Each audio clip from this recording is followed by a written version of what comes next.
India versus England టీ20 World Cup semifinal. అది కూడా ముంబై వాంకడేలో. హైప్‌కి తగ్గట్టే too good of an entertaining match ఇది. ఇండియా 253 కొట్టి కూడా 20థ్ ఓవర్ వరకు ఎవరు గెలుస్తారా అనే సస్పెన్స్ తోటే ఉన్నాం. ఉతికి ఆరేశారంటారు చూడు. చెప్పాలంటే మన బ్యాట్స్‌మెన్ ఉతికారు. వాళ్ళ బ్యాట్స్‌మెన్ ఆరేశారు. ఈ మ్యాచ్‌లో ఫస్ట్ గేర్లు, సెకండ్ గేర్లు ఇవన్నీ ఏమి లేవు. వచ్చిన ప్రతి బ్యాట్స్‌మెన్ ఫిఫ్త్ గేర్‌లోనే వచ్చాడు. ఈ మ్యాచ్‌లో బౌలర్స్‌లకి ఒకటే పని. బౌలింగ్ ఏయడం, అది 4 పోయిందా, 6 పోయిందా అని చూసుకోవడం అంతే. మ్యాచ్ విషయానికొస్తే ఆబ్వియస్‌గా ఇండియా టాస్ ఓడిపోయింది. ఫస్ట్ బ్యాటింగ్ వచ్చింది. ఓపెనింగ్‌లో మన పులి అభిషేక్ శర్మ గురించి తెలిసిందే గదా! బౌలింగ్‌లో స్పిన్నర్ వచ్చాడంటే చాలు. అయితే నేను సమర్పించేసుకుంటాను. ఓకే 9 రన్స్ కొట్టి వికెట్ సమర్పించుకున్నాడు. బట్ మళ్ళీ ఇంకోసారి ఆ వికెట్ ఇంపాక్ట్ కనపడకుండా సంజు శాంసన్ తాండవం చూపించాడు. జస్ట్ 42 బాల్స్‌లోనే 89 రన్స్ స్కోర్ చేశాడు.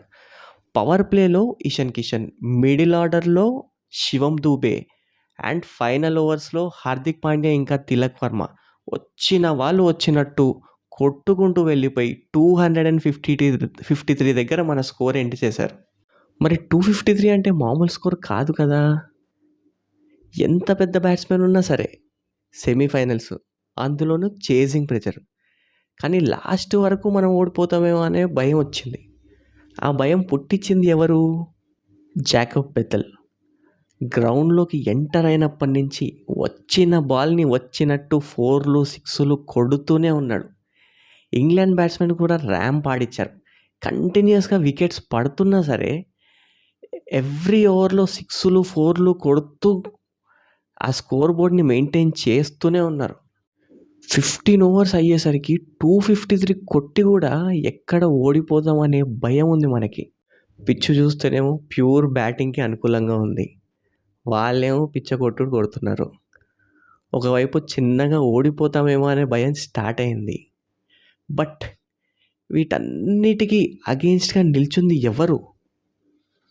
ఆ ఒక్కడే. మళ్ళీ వాడే. మళ్ళీ ఈడే.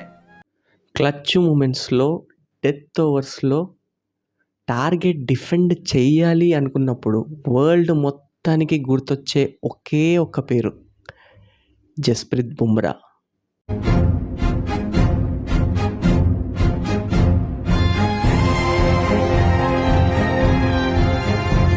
అసలు ఎవ్రీ ఓవర్‌లో 15-20 రన్స్ పోతుంటే 16థ్ ఓవర్‌లో జస్ట్ 8 రన్స్, 18థ్ ఓవర్‌లో జస్ట్ 6 రన్స్ ఇచ్చి మ్యాచ్ మొత్తాన్ని టర్న్ చేశాడు. అఫ్‌కోర్స్ హార్దిక్ పాండ్యా కూడా 19థ్ ఓవర్ చాలా బాగా వేశాడు. జస్ట్ 9 రన్సే ఇచ్చాడు. సో ఫైనల్ ఓవర్‌లో మనకి 30 రన్స్ డిఫెండ్ చేయాలి. సో మ్యాచ్ ఈజీగా గెలిచింది. ఈ మ్యాచ్‌లో ప్రతి ఒక్కరిది మ్యాచ్ విన్నింగ్ క్యామియోనే. సంజు శాంసన్, ఇషాన్ కిషన్, శివం దుబే, తిలక్ వర్మ, హార్దిక్ పాండ్యా, ఫీల్డింగ్‌లో Axar Patel catches, Bumrah death bowling అన్నీ. మరి ఇంత జరిగిన మ్యాచ్‌లో గెలిచినందుకు క్రెడిట్ ఎవరికో ఒక్కరికే ఇస్తే బాగుండదు కదా! అందుకే 7 రన్స్ తోటి మ్యాచ్ గెలిచినందుకు క్రెడిట్ మనం ఆయనకే ఇచ్చేసాం. యెస్.